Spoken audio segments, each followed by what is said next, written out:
There's a beautiful expression in the Hindu scriptures that the thought arose in God, and that was the whole start of Sangam Yuga and all the huge things that we see around us. And it was also the start of Satyuga. It was the start not only of Sangam Yuga, but it was the start of the creation of Satyuga. And so the whole cycle got to shift in a different direction with a different energy, just with one thought that God had. And I've always been very interested in that statement because it indicates the power of thought. But it also is interesting to explore what is it that made that thought so powerful. And all of us are a direct result of that single thought that God had. And if you look at where the thought came from, then it gives you an idea of what we need to do if we want to have pure, elevated thoughts all the time.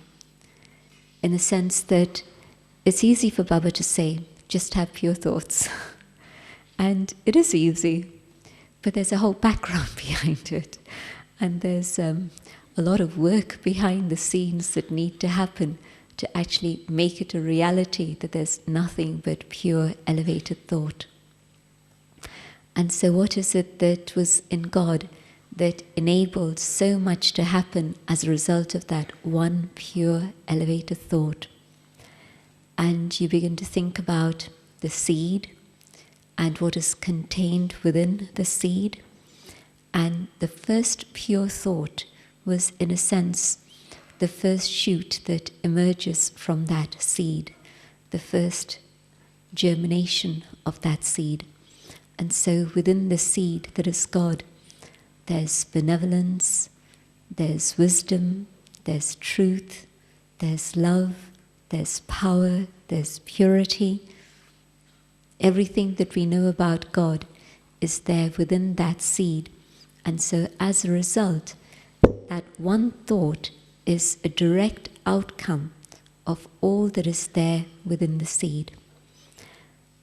And so then the picture turns to the self. And where am I? And what's going on? And what do I need to do to get to that point where, as is Baba, the seed, complete and powerful, so then I can be the same also. And it's Baba's blessing to all of us that you are the same as I am. As I am, so are you. So it's Baba's blessing. And it's possible. But for God, it's always that stage of total fullness and completion. And for us, having been through the whole cycle, you know, what would happen to God if God had to go through the whole cycle? Is that a waste thought? Yes, probably.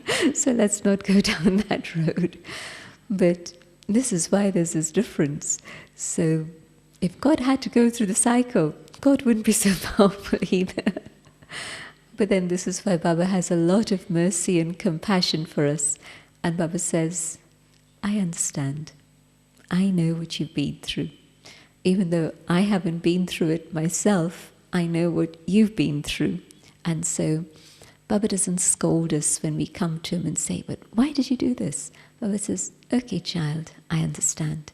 And Baba just accepts us and holds us close and gives us love and then shows us, well, this is what you've become now, but this is what you really are.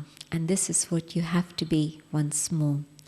And so the difference between that state of emptiness, where the seed has spent itself and has lost everything in the creation, and coming back to that state of fullness totally. Now that's the journey.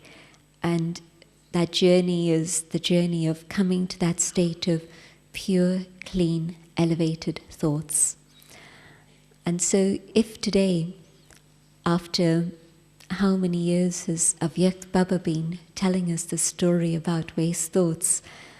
I think it was a few weeks ago that we had an Avyakt Murli, on one of those days, I think it must have been around 18th January or so, but in India, they have the Sakar Murlis even on the Sundays when Avyak Baba is coming.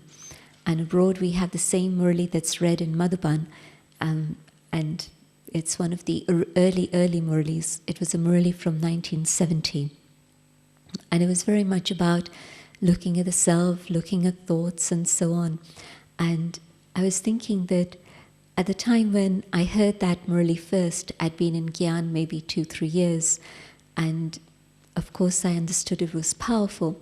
But today I read that same Murli again, and I understand even more deeply how powerful it is.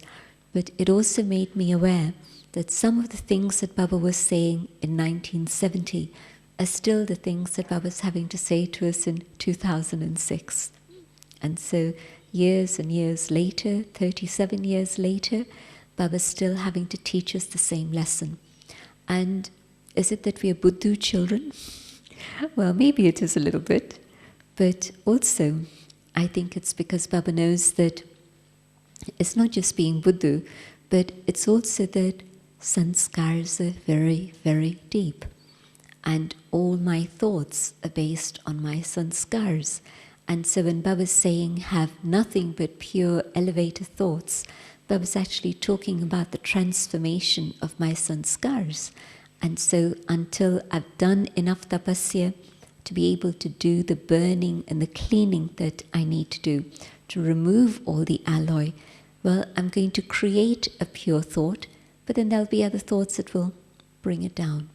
And so, although it's a very simple expression that Baba's using, have nothing but pure elevated thoughts, it's actually a shorthand code for all the work that the soul needs to do in terms of transformation of sanskaras, in terms of cleansing of the heart and feelings, in terms of keeping my intellect on absolutely the right track, filled with jnana all the time. So it's in a sense the fruit of effort that's made, that's incognito. You know how Baba says that yoga is incognito, but jnana is visible, in the sense that if somebody starts sharing jnana, well, it's visible, it's audible, it's understandable. But what's going on inside the soul?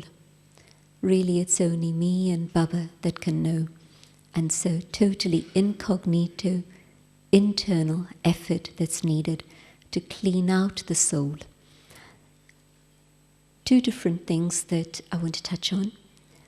The whole subject of creating pure, clean, elevated thoughts.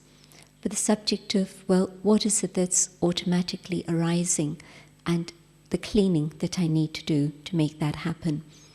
And so the saving grace, in the sense that in Sangam Yuga, when God gives us the gift of the divine intellect, God teaches us and gives us the tool with which we can actually bring about transformation.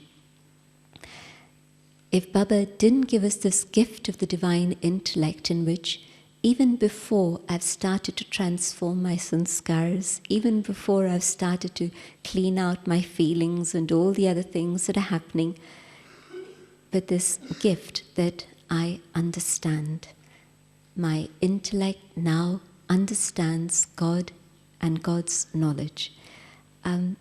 It really is a gift from Baba. On one level, you would say that, well, gifts also don't come just like that in terms of karma. And that's true, in the sense that if I've done that bhakti, and when I say bhakti, I'm really meaning not the worship and devotion externally, but the motivation in my heart to find God or to find truth. And so that's what the thread of bhakti has been.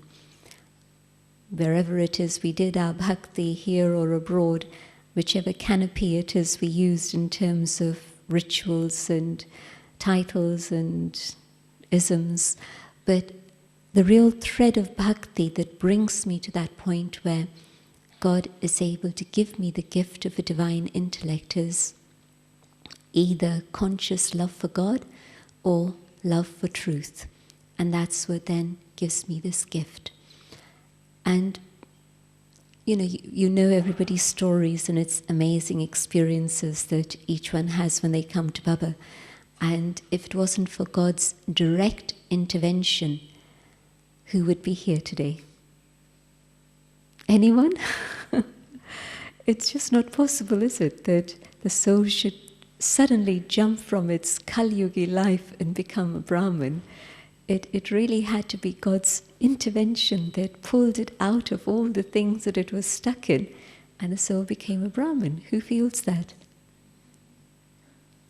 Not everyone? Some a bit lazy. Don't want to raise my hand. But I can see it in your faces. And so I know that it's a reality, that it's God's grace, God's gift to us that we become Brahmins. And being a Brahmin, all the other things of lifestyle come later, but that I understand. I recognize I'm a soul. I recognize this is God. And in that state, Baba, because I've been given the gift of the divine intellect, Baba's given me the method with which to be able to create pure thoughts. The divine intellect now has the possibility of creating thoughts that are not just based on my own sanskaras. The stuff that my own sanskaras is coming up with is all the other stuff. All the stuff that Baba's saying, throw away, get rid of that, including waste thoughts, never mind negative thoughts, but waste thoughts also. So that's what's coming up from my sanskaras. But the possibility of creating even this pure thought that I am a child of God, or even holding that thought that I am a resident of Paramdham. Just think about the thoughts that you use when you meditate. Now those are absolutely pure, elevated thoughts. And of course it's those thoughts that lead you to the experience, and then they are the validation that yes, this is the truth, and you then begin to follow Gyan with your heart and soul. The creation of pure thoughts in meditation is a training and shows us that it's possible to have a mind that's dealing only with truth. And yes, when we begin to meditate, or even not so much for beginners, for middle-aged ones along the path, there'll be times when you want to meditate, but there's too much else going on in your head. And so you have to remind yourself, get back to basics. I'm a soul. And you start again, keeping the mind quiet, creating the pure thoughts. And so my point that all the pure thoughts that we generate in that state of meditation, they're the pure elevated thoughts. And it's those thoughts that lead us to that stage of communication with God, and then that stillness. It's very beautiful. Yesterday's Murli, that he kept commenting on how rich and powerful it is, and it is. But in that, Baba has used the expression that the language of conversation with God is a language of thoughts. And I found that a very beautiful statement. And in a sense, that's what our life is, and yoga is, and Raj Yoga is. And so, when Baba says, don't just talk to God in meditation, but make God your friend and talk to God all day. Well, that's what it means. And the difference between, say, a person like Dadi who will say, but ask me how long I don't meditate. And for us, when we'll say, yes, I meditated for an hour and a half today. And Dadi saying, well, ask me how long I don't meditate. So what's going on? It's this inner conversation in which the mind is just continually creating pure, elevated thoughts. And so it is that state of meditation and nothing else. All the external work is happening and all of that's going on. But on the inner level, it's just simply that attention to what is it that's being created in the mind. And so just as for 20 minutes, for 45 minutes, however long it is, I know I'm sitting down to meditate, I have this attention. I'm going to have nothing but pure thoughts, because that is the language with which I can communion with God. And I was saying that the intellect has to be subtle, it has to be clean, and it has to be transparent. Sapasht, we've been using this word clear. That's the word that Baba used. But I was thinking that the word transparent is the word that people are very aware of nowadays. And that's the word that Baba's saying, transparent, honest, completely clean and clear. And so when the intellect has reached that stage, and at the time that I remember that this is the gift that God has given me, the divine intellect is clean and transparent and elevated. And so at that moment, there's only the creation of pure thoughts, thoughts based on Gyan. God, the seed, and the first pure elevated thought coming, the same. God's creation, God's child. And in that state, again, the seed, the same as the Supreme. And now the trick is not just to experience that for 45 minutes, but to hold it in that awareness through the day. Some of us had the good fortune to be in the NCO meeting, and there's something that one of the Russian sisters said that I'm never going to forget, and it comes to my mind quite often. And she said, how wonderful if we could have traffic control every 20 minutes. And what she meant was, every 20 minutes, just stop and check. I mean, every 2 hours, we got into that practice a little while ago. Then every hour, a couple of years ago when we were all in Shantivan and the hourly traffic control was going on there, some of us benefited from that and took us back to our service places. So London, Oxford, we have hourly traffic control there now.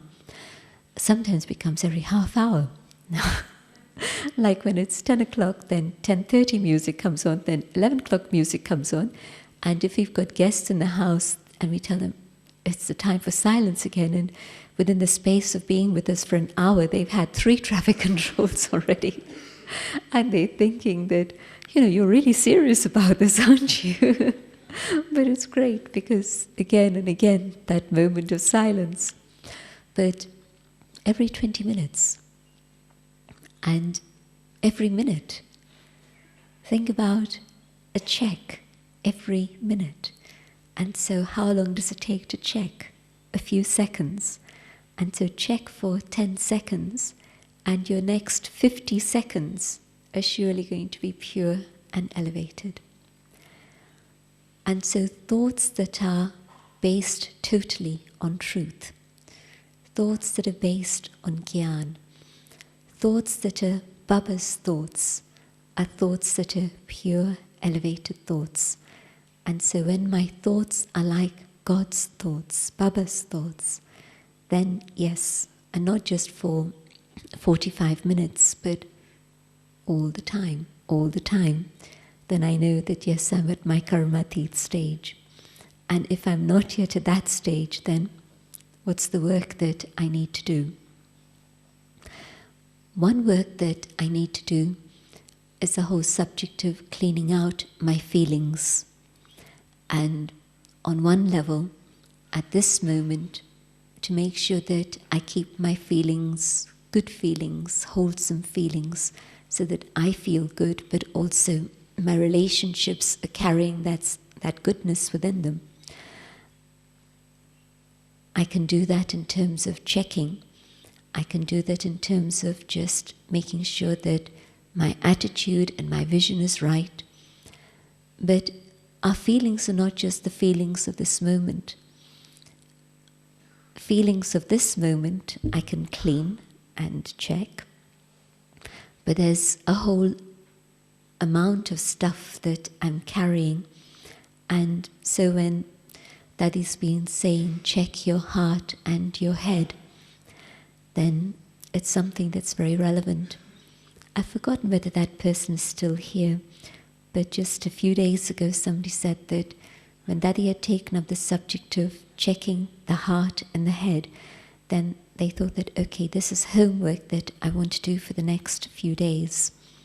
And within the space of 24 hours, 48 hours, they began to notice such a big difference in the way they were feeling. And so what's in my heart?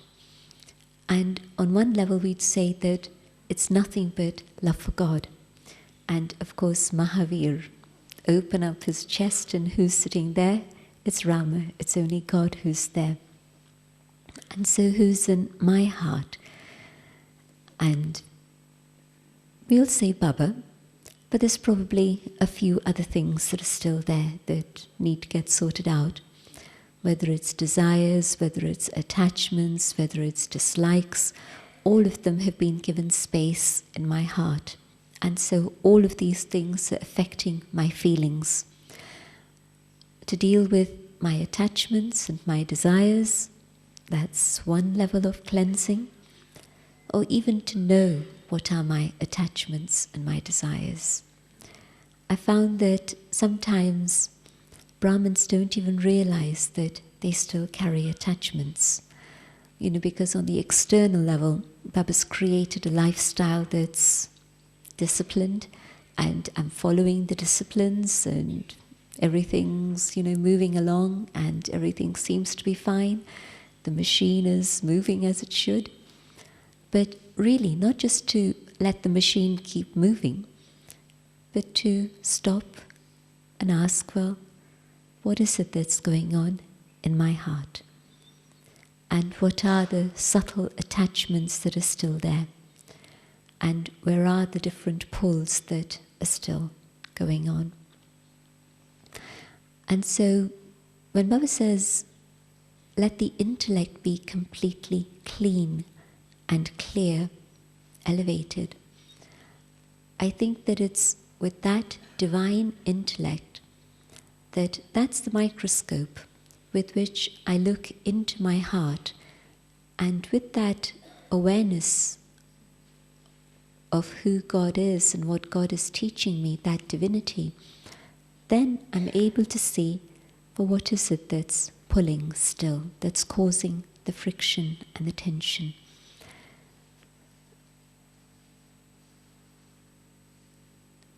Sometimes people say that for whatever reason, they're not feeling Baba's love. And God is the ocean of love. And out of all the souls within the drama, I'm one of those lucky souls who not only recognized God, but have had the possibility of meeting God face to face.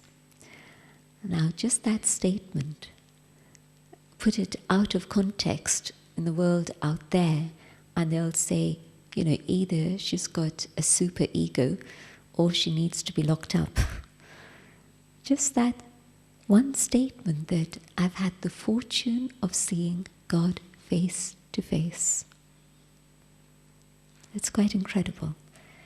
And so if I'm one of those lucky souls and I've had that fortune, how come I'm not experiencing God's love? What is it that is blocking my heart? What is the stuff that's still there in terms of my feelings that's not allowing God's love to reach me? And so the divine intellect is the instrument with which to be able to look into the heart and see, what is the stuff that I'm carrying that's causing this block?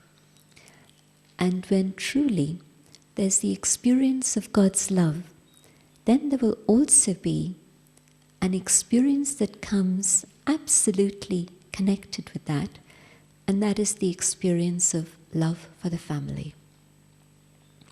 And if there's challenges in terms of dealing with a family, and probably all of us would say that no problem in loving God, but it's loving the family that creates the challenge. But in fact, both are absolutely connected, and the experience of my love for God, but also God's love reaching me and melting the things that are blocks in my own heart.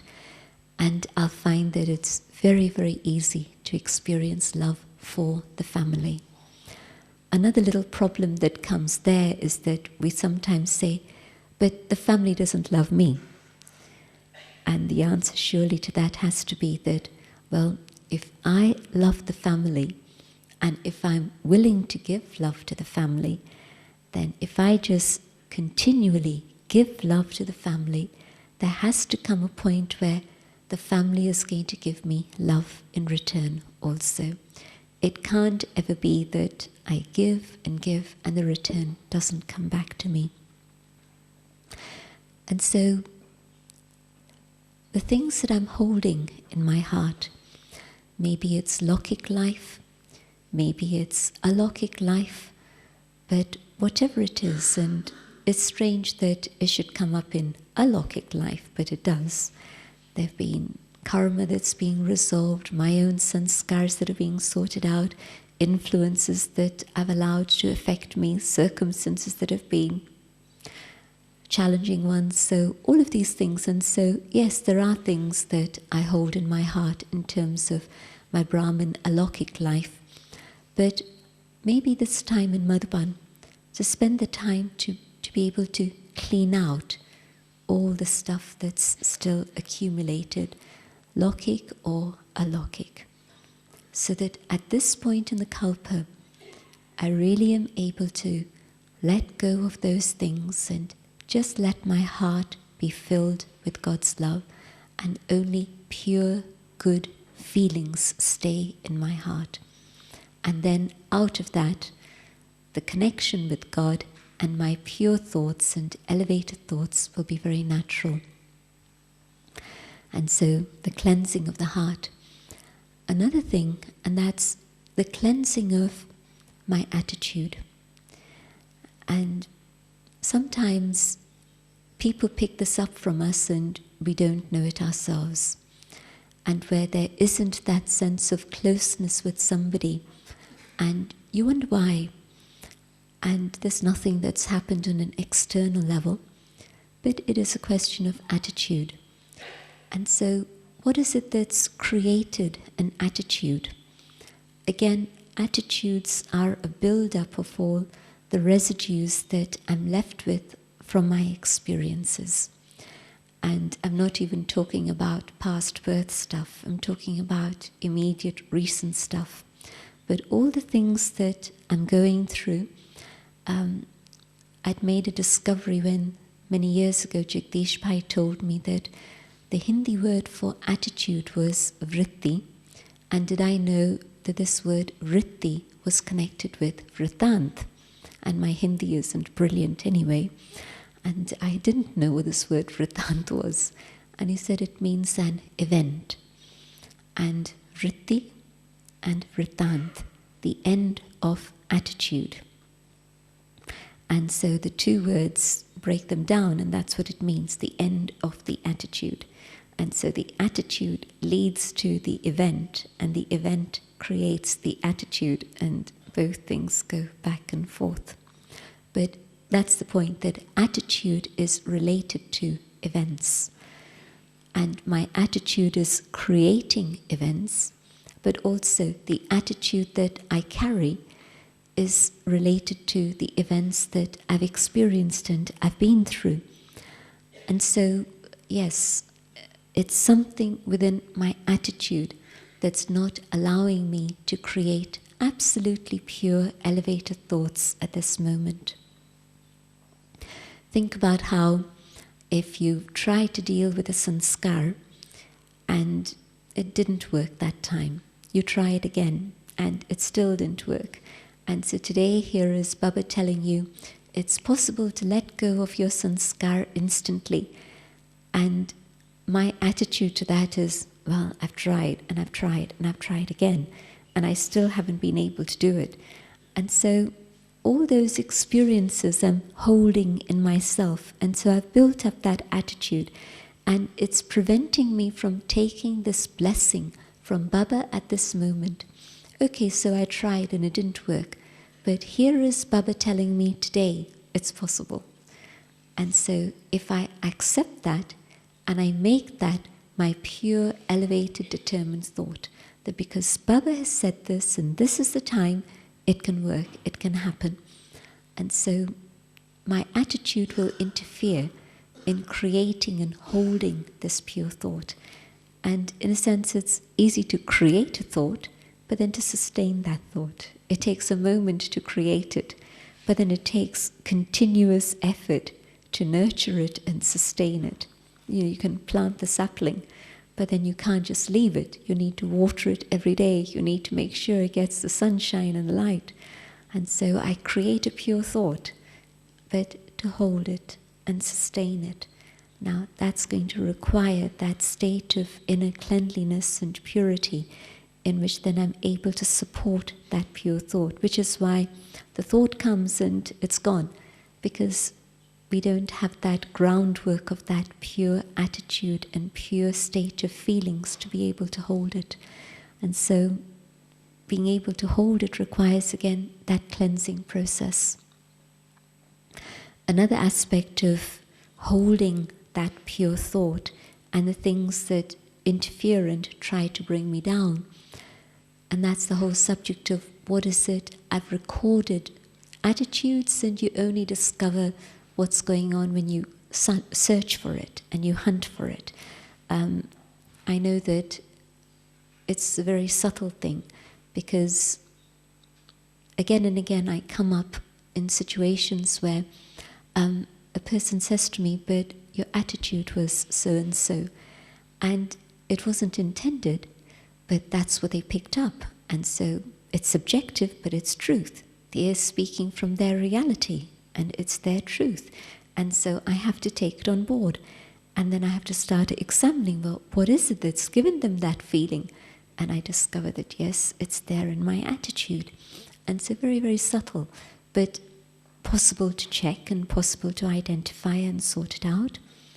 But another thing which is perhaps a little bit more conscious, and we don't always know about it, but it's there and we can become aware of it. And that is memory. And so the word that Daddy uses, chit, the memory track, that which is recorded there. And so what is the recording that I'm carrying? And what is it that I'm again emerging within my awareness? And so two people, same incident, and the way they report back that incident is quite different. Now, that you've seen often enough, many, many times. But the reason behind it, the recording that happened, and within that recording, the negativity that was already there, and so the recording of that event, a negative state, and so already the soul is heavy and weighed down, carrying that, and another recording, same situation, but an awareness that was positive, an awareness that was pure, and so the retention of that incident, a very different slant, a very different sense.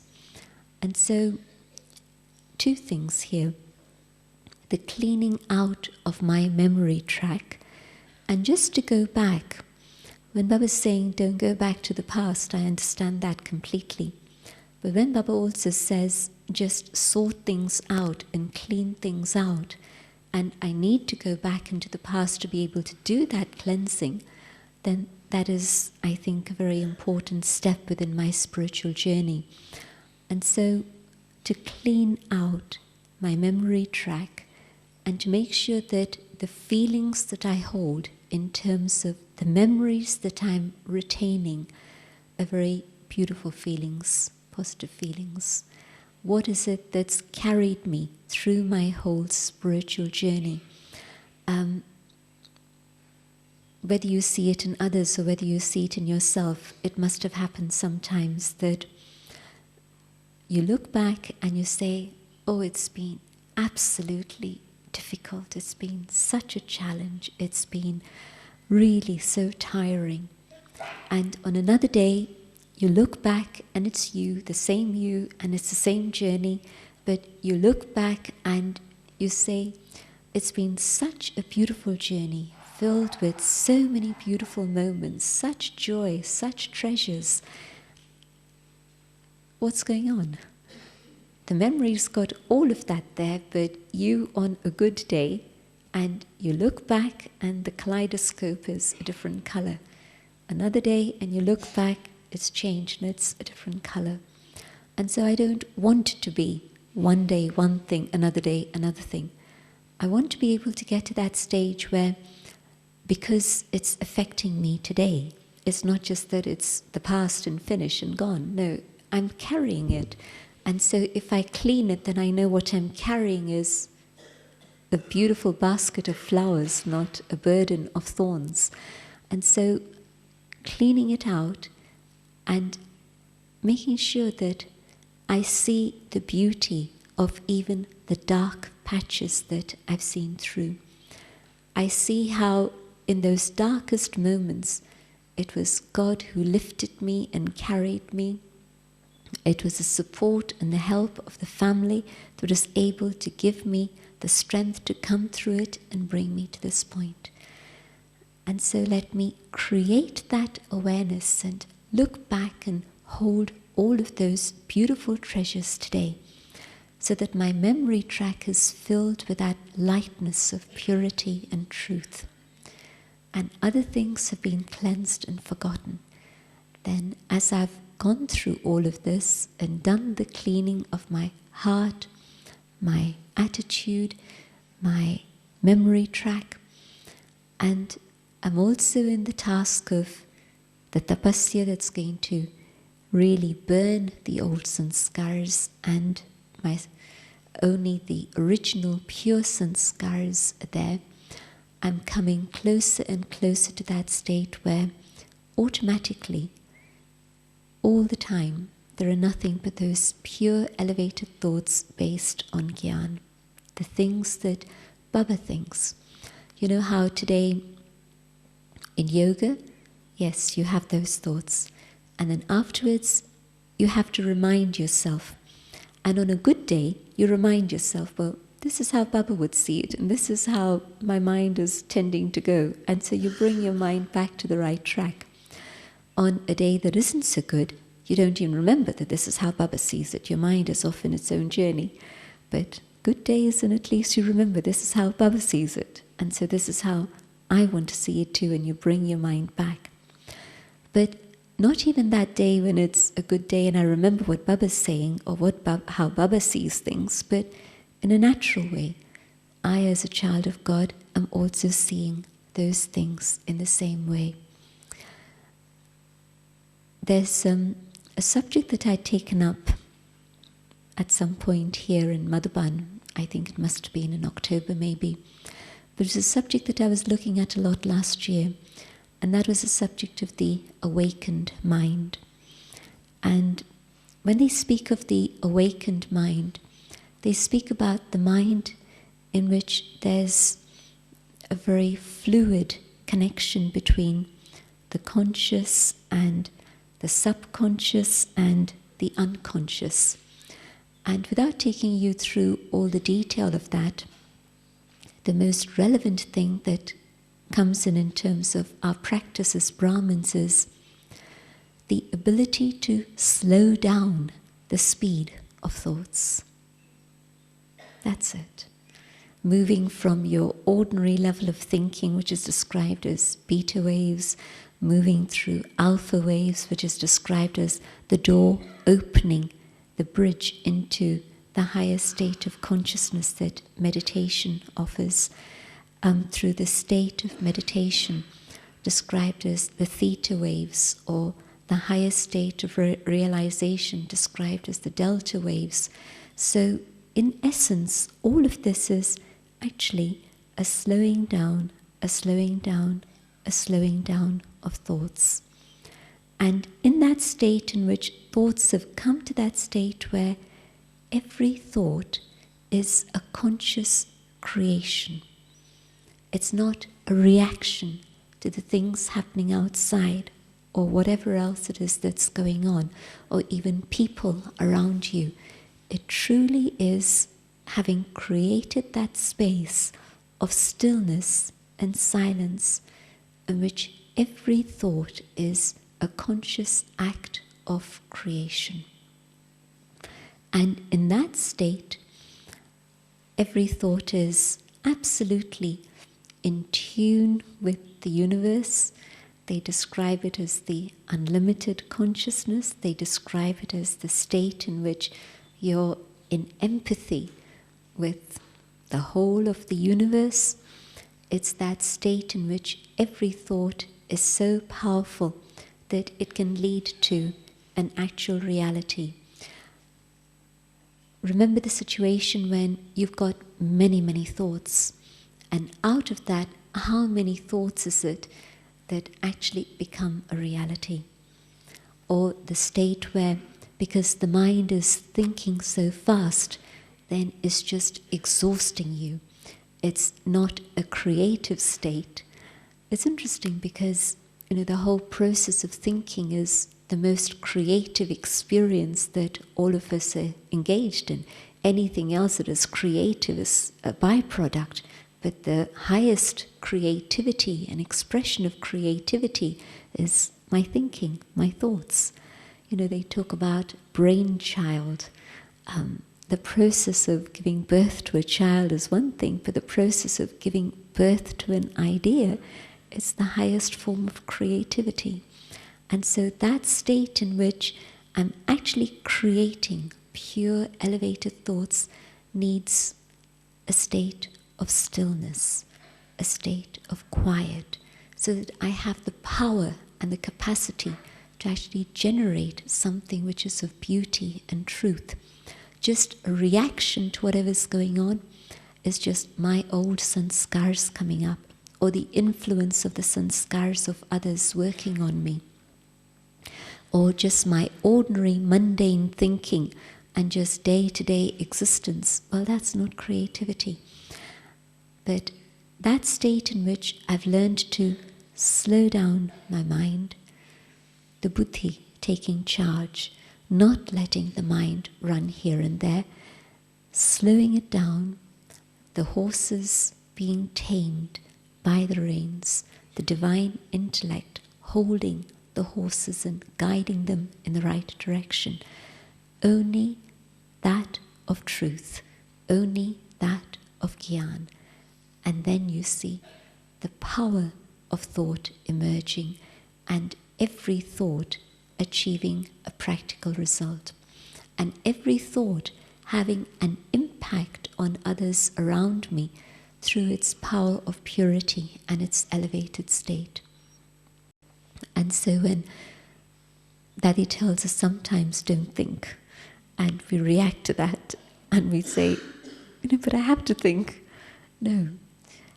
It's actually that higher state in which, as is God, in that state of silence, and then out of the silence, whatever comes out is that which is needed at that moment, absolutely the right thing. And so filling myself more and more with that state, not only of the burning of the old and cleansing and finishing, but filling all the things that God is offering me, filling myself with that, emerging my own highest potential, the highest qualities within the self, and in that state of fullness as a soul, coming back to that seed stage that I am as is God, the Sat Chit Anand Swarup, the truth, the living, the embodiment of bliss. Yes, in that state, then what will be the quality of your thoughts? Absolutely of that order.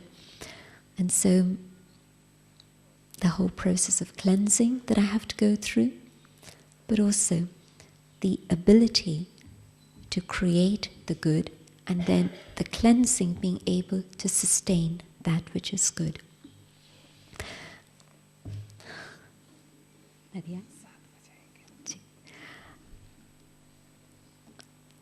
I'm also seeing how, because the meditation that Baba teaches us is an active meditation, Baba didn't say, forget everything and just go into silence, stillness, nothingness, because that silence of nothingness isn't useful, isn't constructive. Baba said, create pure thoughts. Use jnana, churn jnana, and out of that will come the real silence, which is a sweet silence, which is a silence filled with all the qualities. Because Baba has taught us that method of meditation, it's possible for us to apply that method in our life. And so when Baba says karma yogi, that's exactly what it means. Let your karma be conducted in the state in which you had the stage of yoga. Not just the action as action, but the action in which your consciousness is still in that state in which you're creating thought, you're engaged in action, and so your mind isn't blank, but the quality of your thought is filled with that goodness. A simple example, you're cooking, and what are your thoughts at that time? And if your thoughts are, I wish it was somebody else's turn to do the cooking today, and well, that's not karma yoga, and that's not going to be very tasty Brahma Bhojan, and I don't think you're going to get the feeling that God really accepted the food when you offer it to Baba.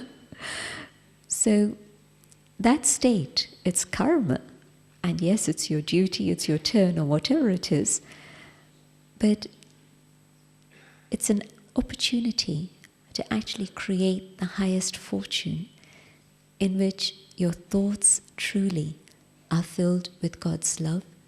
You're using that opportunity to do that work, to do that karma, in the awareness that this is for Baba. Simple action, but filled with that consciousness of a karma yogi, then that action is fortune. Fortune for you at that moment, elevated thoughts, creating the right consciousness, but also the power filled within that food.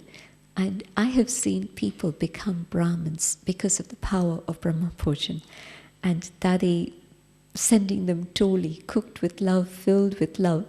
And it might take a few years, it doesn't happen fast, but it works and it makes them Brahmins, toli over a sustained period of time. And the person who's at that toli will definitely become holy. I've seen it. So the whole thing about karma yoga, to continue the quality of those pure thoughts within my time of karma. And yes, truly, then that's the way in which through my karma, through my yoga, I'm doing what Baba described as combined service. Not just words, but actions and thoughts all together moving in that correct direction. In that state where I am concerned about being a karma yogi, I need to move in the right direction. And if, when they say, just pause for a moment before you do something. In Bhakti, they say that if you have the symbol of Ganesh, the swastika, the state of self-realization, it's always auspicious. And if you begin the task in that awareness of Ganesh, of swastika, then that task is going to be a very auspicious task. And what all that bhakti is saying is, come back here. Come back to soul consciousness. Come back to self-realization. Come back to the awareness of who you are and begin the task in that state. And so the whole subject of creating pure thoughts is really deeply understanding who I am and what's going on in here. And in that state, soul consciousness, right awareness, I come into action with that awareness, and it's going to be filled with good fortune. And so it's going to be auspicious.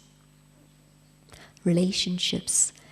And again, my pure, elevated thoughts, and whatever is the condition of the other human being, but my pure, elevated thoughts are my protection, so that whatever are their sanskaras don't trouble me in any way, but I'm not reacting to their sanskaras on any level, but my response is absolutely from the truth of Gyan, that which is pure and positive. If I've maintained that attention to the quality of my thinking through that stage of soul consciousness. When Baba's talking about soul consciousness, it's not just come back here and be that point of light. Yes, when I'm doing a lot of things, then even to maintain that is attention. But true soul consciousness, I've really been able to go deep within myself and see how my own inner energies are reacting and what it is that constitutes I, the soul. What are the different things that are operating within me, so that I've understood myself very deeply. And through that understanding, I'm creating the right awareness, the right thinking, and then I'm using that in my life. And so when Baba's saying, create pure thoughts, easy, but a lot of things to do to keep that stage of pure thoughts. Om Shanti. That is going to join us at some point for the meditation, but we'll begin the meditation opportunity to create pure thoughts and stay in the awareness of pure thoughts.